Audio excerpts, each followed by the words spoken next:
Hi, I'm Bihan, and today we're going to be talking about how to crack a FAANG interview, where FAANG are the companies Facebook, Apple, Amazon, Netflix, and Google. If you're new, welcome to my channel where I make weekly videos about networking, internships, recruiting, and success. Make sure to subscribe so you don't miss any of my new content. Now, you're probably watching this video because you're interested in how to crack the coding interview for these top companies, specifically what kind of things you should be preparing for and resources to help you achieve those. So if you're interested in how to crack the coding interview for these FAANG companies, then keep watching.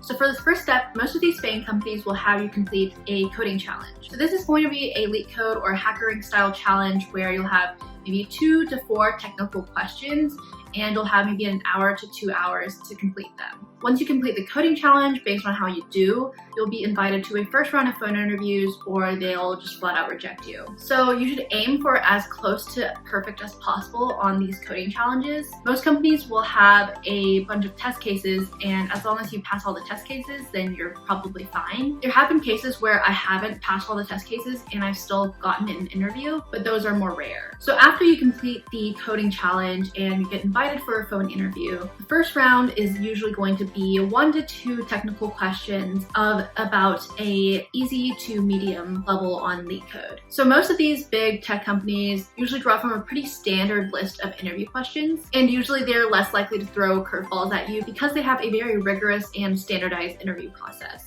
So if you go on LeetCode, you can sort by the top most popular questions and the most commonly asked interview questions. As you can see here, a lot of the questions are ranked by the popularity, and you can just go down and do all of them. You can sort by the easy, medium, hard levels, and then you can also see the different topics that there are. So here you can see I've selected the array type of questions, and it just shows all of the different questions that test for arrays. So if you're just starting out on LeetCode, I'd recommend you start with doing the easy questions and build your way up. When I was starting out, I would usually do the easy questions for the first 2 weeks until I was very comfortable solving them in under 15 minutes, and then I would move on to medium questions. Common popular topics that interviewers will ask about are linked lists, binary trees, binary search algorithms, sorting algorithms, hash tables and hash maps, stacks and queues, and dynamic programming questions. If you know that you're weaker in a particular area on LeetCode, you can also filter by the particular subject of the interview question and practice those questions in particular. When I was interviewing, I knew I had more trouble with binary tree questions and recursion related questions, so I would focus on practicing those. I knew that I was better at dynamic programming, linked list, and array questions, so I would do less of those. If you're willing to spend some money, you can also get LeetCode Premium or split a LeetCode Premium account with a couple of friends, and then you can get access to the top asked interview questions for specific companies. When I was doing my Facebook interview, my first interview, I had 1 easy question and 1 medium level question, and they were around the topics of binary search and arrays. If you still have a while before your interviews or before recruiting season starts, you should start doing LeetCode regularly. I would recommend doing it daily for maybe 1 to 2 hours at least, and keeping track of your progress in a notebook or in your notes. So for each question that you do, you should record whether you were able to solve it or not, the difficulty, the topic, and any key takeaways that you had after you completed the question. On LeetCode, if you're not able to solve the question, you can go to the discussion section, and a lot of people have posted their solutions and their explanations.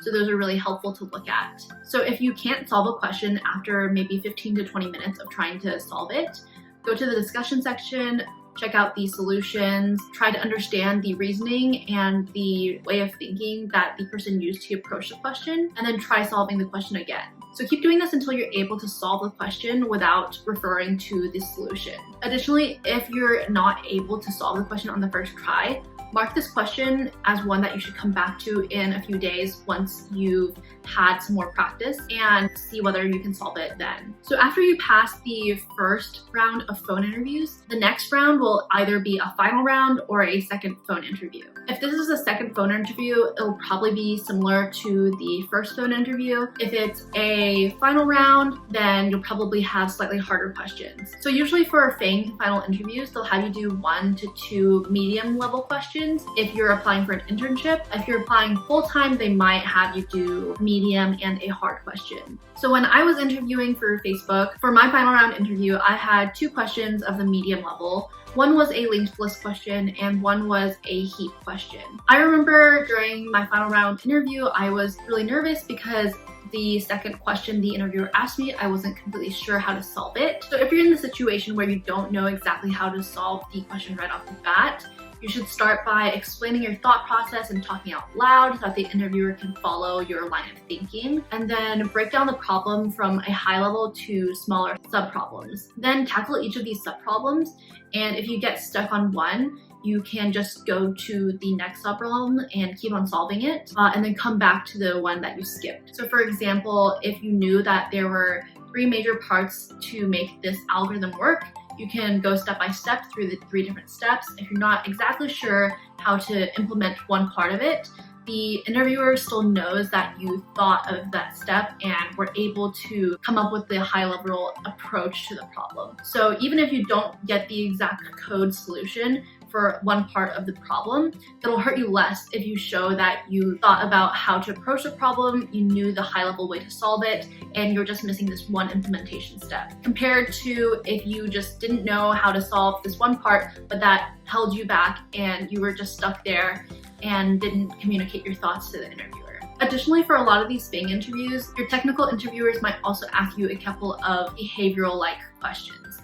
But these will normally be more directed towards projects or internships that you've completed in the past. So I've very commonly been asked to explain what projects I did during my last internship, what kind of impact I had on my team, what programming languages I used, what the impact of my project was, and how I contributed overall to the mission of a team. So for these types of questions, you should know the project like the back of your hand and be able to explain all the details if they ask about them. You should also know what value it brought to the team and be prepared to answer some teamwork related questions, such as how did you convince your other teammates when y'all had different opinions? What kind of role did you take on the team? Did you have any conflicts? What were some failures in the project? And what were the biggest skills that you learned from the project? So to recap, for FAANG interviews, you're going to first need to pass the coding challenge. Then in your technical interviews, make sure you know all your previous projects like the back of your hand and be able to explain in detail anything that the interviewer asks. And finally, for the coding part of the technical interview, make sure you know how to solve some of the most common data structure and algorithm questions relating to binary trees, linked lists, hash maps, heaps, graphs, dynamic programming, etc. And to practice for these and to solve these questions, you can go to LeetCode or HackerRank. I prefer LeetCode because I like the interface better. You can sort by the difficulty and the topic. And I also recommend doing around 100 to 200 of these questions before going into your interviews, just so that you have the confidence and have seen a bunch of different problems. Now, if you're also interested in learning how to perfect your resume or how to get a job at Facebook in particular, I highly recommend my videos right here.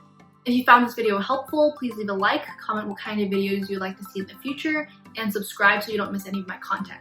As always, I appreciate you for watching and have a great day.